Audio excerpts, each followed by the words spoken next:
আসসালামু আলাইকুম। আশা করি সকলে ভালো আছেন। আজকে আমি আপনাদেরকে সামনে একটি টিউটোরিয়াল নিয়ে হাজির হয়েছি। টিউটোরিয়ালটি হলো আমাদের নষ্ট পাওয়ার সাপ্লাই। তো আমাদের অনেক সময় কাজ করার ক্ষেত্রে পাওয়ার সাপ্লাই নষ্ট থাকলে আমরা কাজ করতে পারি না, এবং হঠাৎ করে আমরা একটা পাওয়ার সাপ্লাই নিয়ে আসবো সেরকমেরও হয় না। তো আমরা কম খরচে একটি সার্কিটের মাধ্যমে কীভাবে আমরা একটি পাওয়ার সাপ্লাই ঠিক করে নিতে পারি এবং ওই পাওয়ার সাপ্লাইটি দিয়ে আমরা সুন্দরভাবে কাজ করতে পারি, একেবারেই কম খরচ, চিপ খরচের ভিতরে আমার কাছে আছে একটি বাকু মডেলের নষ্ট, এক কথায় বলা যায় যে এটা ফালানো একটি পাওয়ার সাপ্লাই।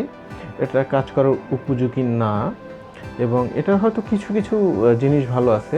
তো যা ভালো আছে এবং এর ভিতরে আমরা কিছু অ্যাড করে কিভাবে এটি দিয়ে কাজ করতে পারি সেই ভিডিওটি আপনাদেরকে দেখাবো। তো এটি আমি নাটগুলো আগেই খুলে রেখেছি, এটা খুলে ফেলি।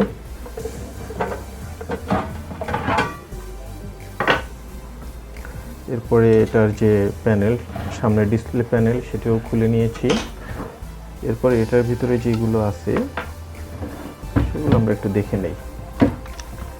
একটি ট্রান্সফরমার আছে, এখান থেকে আমরা ভোল্ট দিয়ে এখানে একটি ডিসপ্লে অ্যাড করবো, এবং এখানে অ্যাড করতে যে জিনিসগুলো লাগবে আমাদের যে মূল যে জিনিসটা কাজ করবে সেটা হলো একটি সার্কিট বোর্ডটি আপনার এম্পিয়ার এবং ভোল্ট সার্কিট। এগুলো আপনার বিভিন্ন যে ইলেকট্রনিক্সের দোকান আছে, এই প্রজেক্ট নিয়ে যারা ইলেকট্রনিক্স বিক্রি করে, ম্যাক্সিমাম দোকানে এগুলো পাবেন আপনারা কিনতে। এটির সাথে দুইটি থাকবে, একটি হলো আউটপুট, একটা ইনপুট। তো এই কিছু তার নিয়েছি আমরা।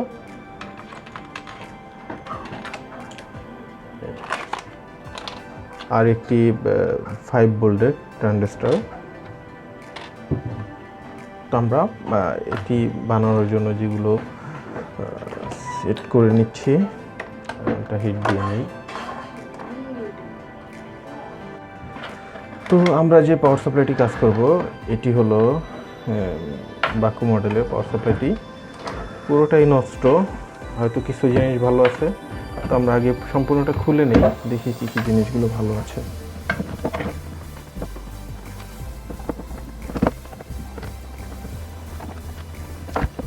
যে সার্কিটটি আছে এটি হলো পাওয়ার, এটির সাথে একটি ট্রানজিস্টর যুক্ত আছে। এটা হলো পজিটিভ আউটপুটের লাইন। এখানে হলো এটি সম্পূর্ণটাই খারাপ। তো আমরা দেখি না, এটির সাথে আমরা এখানে আউটপুট দুটি লাইন, তো এখানে কত আউটপুট আছে, এখানে কত আউটপুট আছে, এটা দেখে নেই আমরা। তো এখানে আমরা এখান থেকে কত আউটপুট আছে সেটা দেখি। এটা দেখার জন্য আমাদের যে দরকার সেটি হলো রেকটিফায়ার প্রয়োজন আছে আমাদের। এখানে কিছু রেকটিফায়ার নিয়েছি আমি।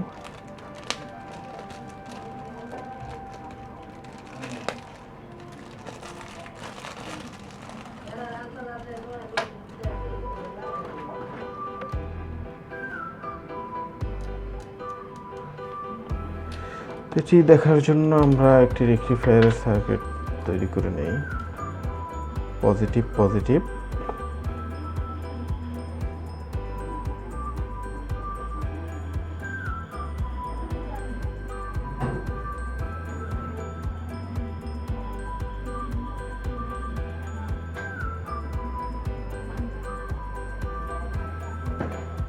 এটি হলো নেগেটিভ।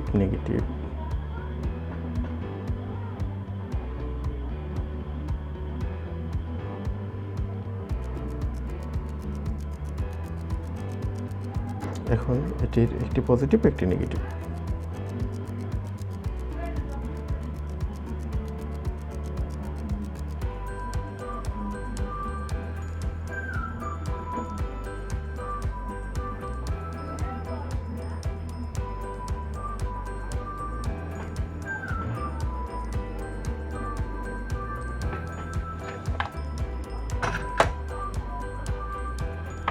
এটি হলো ক্যাপাসিটর নেগেটিভ, এটি ক্যাপাসিটর পজিটিভ। তো এটা হলো আপনার 1000 মাইক্রোওয়েভ 25 ভোল্ট, এটি নিলাম আমরা। তো এটির পজিটিভ হলো এটি, নেগেটিভ হলো এটি। নেগেটিভে পজিটিভে।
এখন আমার কাছে একটি বাতিল একটি সার্কিট রয়েছে।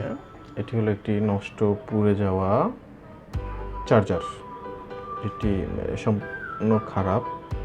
এগুলো লাইন দিলে কোনো কাজ করে না। তো আমি এখান থেকে ট্রান্সফরমারটি, মিনি যে ট্রান্সফরমার, এটি খুলে নিচ্ছি। তারপরে দেখাবো এটিকে আমরা কীভাবে কুইক চার্জার হিসেবেও ইউজ করতে পারি এবং আমরা ব্যাটারি চার্জ দেওয়ার ক্ষেত্রেও ইউজ করতে পারি। এবং এটা দিয়ে আমরা খুব ভালো সুন্দর একটি বোর্ড তৈরি করতে পারি, যেটি দিয়ে আমরা অনেক কাজ করতে পারবো। বিশেষ করে ব্যাটারি চার্জ দেওয়ার ক্ষেত্রে ব্যাটারিটি চার্জ হচ্ছে কি না এগুলোর জন্য।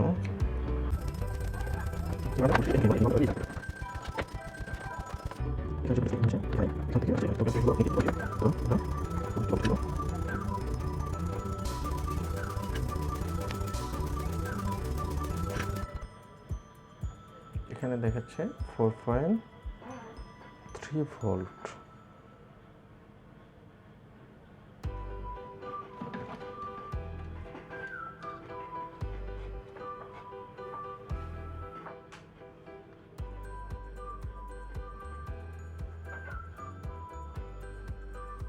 আমার কাজটি সম্পূর্ণ শেষ, শুধু সেট করার বাকি। তো এখানে যে এম্পিয়ারটা দেখাইতেছে 1.6 এম্পিয়ার, 3.9 ভোল্ট। এটি আমি একটি কুইক চার্জারের কেবল বের করেছি, যেটা দিয়ে আমি ব্যাটারিতে কুইক চার্জ দিব। এখানে ঝালাই করে রেখেছি, জাস্ট আমাদের যখন কুইকের দরকার হবে এর দুটো ধরে রাখলেই চার্জ হবে। এখানে আমরা দেখতে পারবো এটি মূলত চার্জের জন্য, এটি দেখার জন্য এটা যে চার্জ হচ্ছে, কত এম্পিয়ার টানছে, কত ভোল্ট আছে। এখানে একটু ভোল্টটা বাড়িয়ে দিলে ভালো হয়, তো আমি আপাতত কম ভোল্ট দিয়েছি ব্যাটারি সেফটির জন্য। আমরা এখানে একটি ট্রানজিস্টরের মাধ্যমে 5 ভোল্ট করেছি। 5 ভোল্টের ভিতরে এখানে মাঝখানের যে তারটি সেটি হলো কমন, এবং বাম থেকে ডানে আউট হয়েছে 5 ভোল্ট। 5 ভোল্ট এখানে আমি যেহেতু শেডের কাজ করব, এটা যাতে শর্ট বা কোনো কিছু হলে শেডের কোনো ক্ষতি না হয়, সেই কারণে আমি একটি সেফটির জন্য একটি ভোল্টেজ কন্ট্রোলার সার্কিট ব্যবহার করেছি, যেখান থেকে এখানে আমার 5 ভোল্ট আসতেছে। এখান থেকে আমার যে ভোল্টেজটা আসছে, এখানে সার্কিটে আমি ইন করেছি, এখান থেকে আউট করেছি, আউট করে এখানে নিয়ে এসেছি। এখন এখানে আমরা যেটি পারি সেটি হলো, এত ঝামেলার কোনো প্রয়োজন নেই। আমরা সংক্ষেপে যে কাজটি করতে পারি সেখানে হলো এখানে আমরা ডাইরেক্ট একটি 5 ভোল্টের অ্যাডাপ্টার ইউজ করতে পারি। এখানে আমার এটি হলো 24 ভোল্টের অ্যাডাপ্টার। 24 ভোল্ট অ্যাডাপ্টার থেকে আমি সেফটির জন্য একটি ট্রানজিস্টর এবং একটি সার্কিট করে আমি 5 ভোল্ট এখানে এনেছি। যদি এখানে আমি একটি 5 ভোল্ট বা 6 ভোল্টের সরাসরি একটি ট্রান্সফরমার ব্যবহার করতাম, সেক্ষেত্রে আমার এই সার্কিট বা এই সার্কিটটির কোনো প্রয়োজন হতো না, অনলি আমার এই সার্কিটটি হলেই হতো। যদি 5 ভোল্টের একটি ট্রানজিস্টর বা চার্জার ব্যবহার করি সেই ক্ষেত্রে, এবং এখানে যদি আমি দুটি ব্যাটারি প্যারালাল করেও ব্যবহার করি এবং ব্যাটারিতে চার্জ হবে, ওই চার্জের মাধ্যমে এটি চলবে। যারা মূলত কিছু কিছু কাজ পারেন তাদের জন্য বুঝতে সুবিধা। এখান থেকে সরাসরি যদি আমি এখানে এই দুটির মাধ্যমে 3 ভোল্ট ইন করি এবং এখান থেকে পজিটিভ একটি দেই এবং এখান থেকে এই নেগেটিভের তারটি দেই, তাহলেই হয়ে গেল। এত ঝামেলার কোনো প্রয়োজন নেই, বুঝবেন। এখানে আমি এত ঝামেলা এখানে হয়েছে এই কারণেই যে আমি পুরনো সব কিছুই রেখেছি, এখানে নতুন কিছু অ্যাড করেছি। এখানে এটি হলো আমার এই ট্রান্সফরমারটি রাখার কারণে আমার সবথেকে সুবিধা হতো। এখানে যদি আমি একটি 9 ভোল্টের ট্রান্সফরমার ব্যবহার করতাম, সেক্ষেত্রে সবথেকে ভালো হতো আমার, তখন আমার এখানে কোনো কিছুই থাকতো না।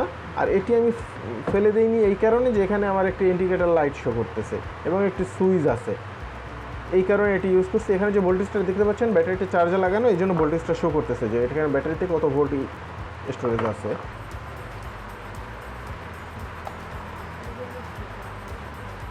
চালু হয়ে অফ হয়ে যাচ্ছে,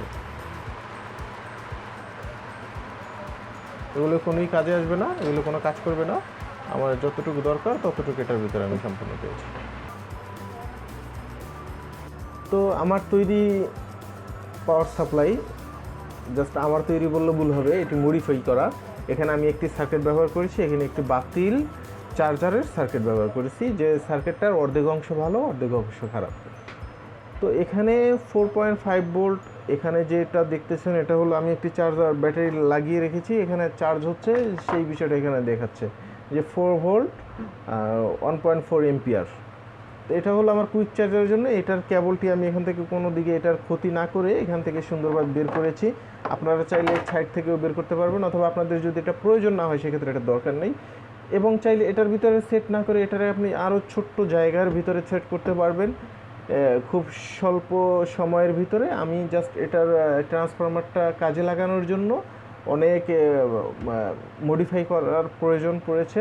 তো এখানে আপনি যদি শুধু এখানে একটি ব্যাটারি দিয়ে এই সার্কিটটি তৈরি করেন সেক্ষেত্রে আপনার কোনো কিছুরই প্রয়োজন নেই।